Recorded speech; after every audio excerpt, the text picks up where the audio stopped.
Hello, welcome students. आज हम पढ़ेंगे संस्कृत पीयूषम क्लास 7th चैप्टर 8 अष्टमः पाठः। अष्टम मतलब 8। तो चैप्टर 8 नाम है श्रम एव विजयते। श्रम एव विजयते, श्रम की ही विजय होती है। सो स्टूडेंट्स, अगर आपने अभी तक इस चैनल को सब्सक्राइब नहीं किया है तो जल्द से जल्द सब्सक्राइब कीजिए और साथ ही साथ जो बेल आइकन है उस पर क्लिक कर दीजिए ताकि हम जब भी न्यू वीडियो अपलोड करें आप तक नोटिफिकेशन पहुंच जाए। और साथ ही साथ इस वीडियो को लाइक कीजिए, अपने फ्रेंड्स के साथ शेयर कीजिए और कोई भी डाउट या क्वेरी हो तो कमेंट सेक्शन में कमेंट करना ना भूलना।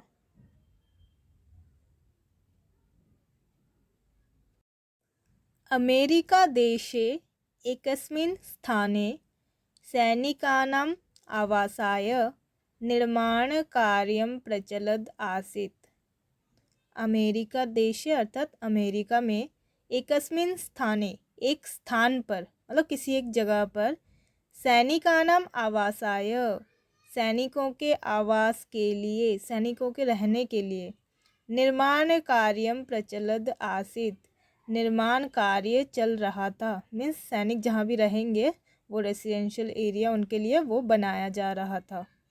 तत्र वहाँ द्वारा निर्माण हेतोः काष्ठस्य गुरुतरः खण्डः नीयते स्म।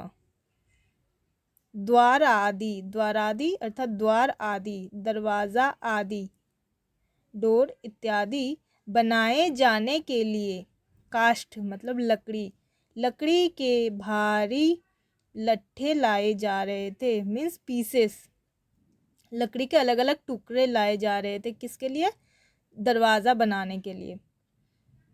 केचित् सैनिकाः बृहत्कायं तं काष्ठखण्डं भूमेः उत्थाप्य यानम् आरोपयितुं यतमानाः आसन्। केचित् सैनिकाः कुछ सैनिक विशालकाय अर्थात विशाल मीन्स बड़े बड़े जो बड़ी लकड़ियाँ थी वो उसको भूमि से उठाकर यान में डालने के लिए प्रयत्नशील थे।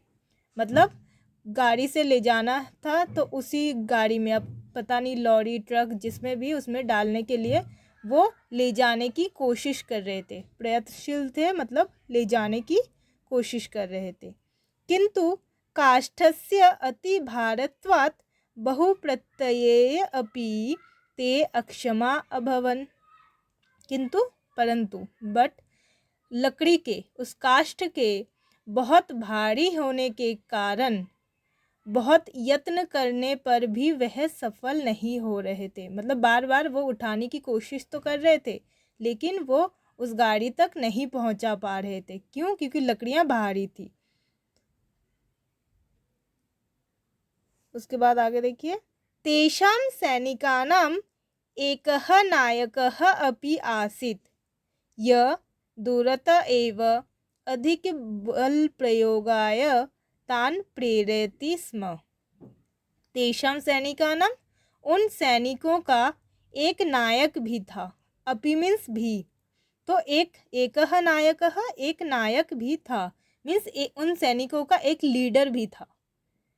यह जो दूरतः एव दूर से ही अधिक बल प्रयोगाय, अधिक बल प्रयोग करने की और ताकत लगाने की, तान प्रेरयति स्म, उनको प्रेरित कर रहे थे।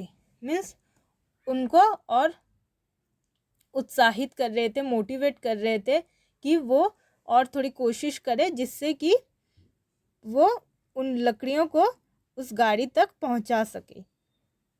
अत्रांतरे कश्चन तुरंगाधिरूढ़ तत्र आगत। इसी बीच, अत्रांतरे मतलब जब ये सब कुछ चल रहा था, इसी बीच घोड़े पर एक सवार व्यक्ति वहाँ आया।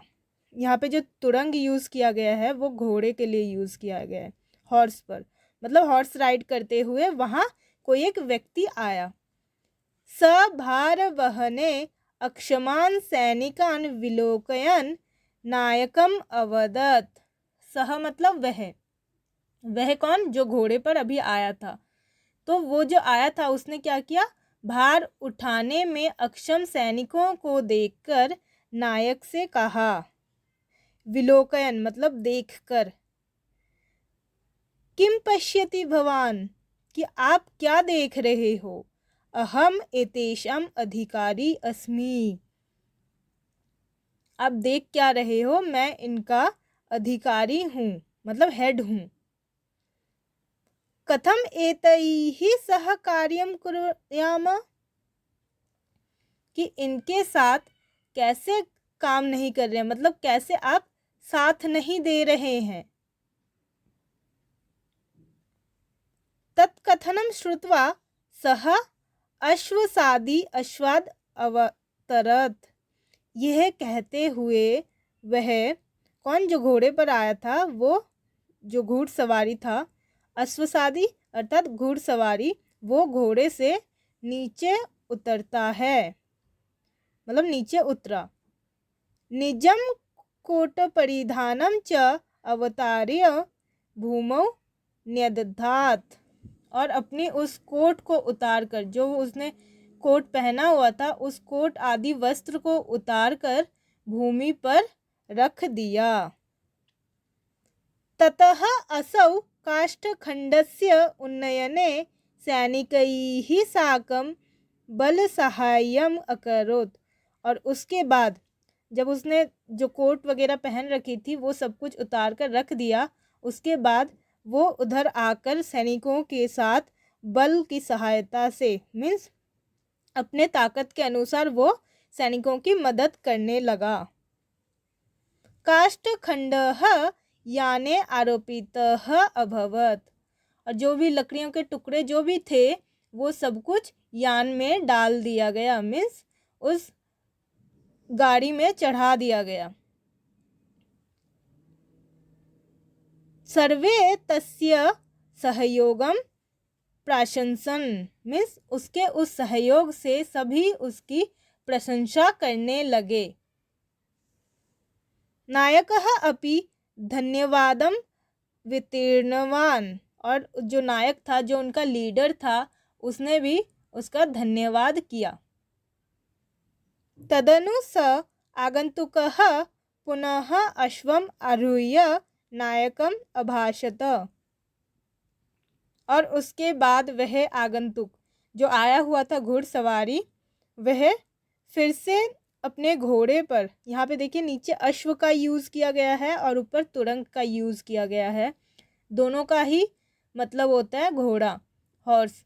तो वह व्यक्ति पुनः फिर से अपने घोड़े पर सवार होकर उस नायक को बोला, महाशय, कि महाशय या फिर सर, यदा कदाचित् ईदृशः अवसरः आपतेत् प्रधान सेनापतिः वाशिंगटनः स्मर्यताम्, कि जब भी फिर कभी ऐसा अवसर आए तो प्रधान सेनापति वाशिंगटन को याद कर लीजिएगा।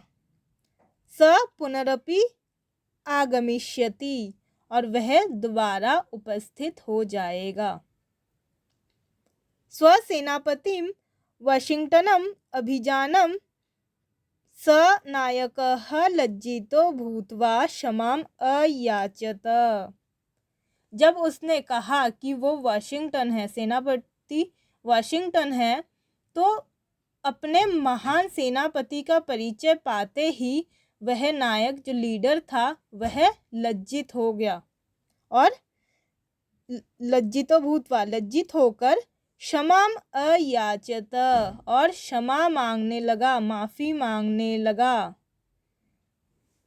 तो स्टूडेंट्स, इस चैप्टर से हमें ये समझ आया कि कर्तव्य में कोई भी कार्य महान या हीन नहीं होता है, अर्थात कोई भी काम छोटा या बड़ा नहीं होता है। जैसे इस लीडर ने किया कि अपने उसके जो भी कार्य करने वाले जो भी लोग थे वो उन्हीं को कार्य करने के लिए कह रहा था, और अगर उनसे उठाया नहीं जा रहा था तब वो बार बार उन्हें उठाने के लिए प्रेरित कर रहा था, लेकिन खुद हाथ नहीं लगाया। तो इसमें मोरल यही है जो वाशिंगटन ने दिया कि कर्तव्य में कोई भी कार्य महान या हीन नहीं होता है। आई होप स्टूडेंट्स आप लोगों को ये चैप्टर क्लियर है। फिर भी अगर कोई क्वेरी हो तो कमेंट सेक्शन में पुट कर दीजिए। वीडियो को लाइक कीजिए, अपने फ्रेंड्स के साथ शेयर कीजिए, और अगर आपने अभी तक इस चैनल को सब्सक्राइब नहीं किया है तो जल्द से जल्द सब्सक्राइब कीजिए। Thank you.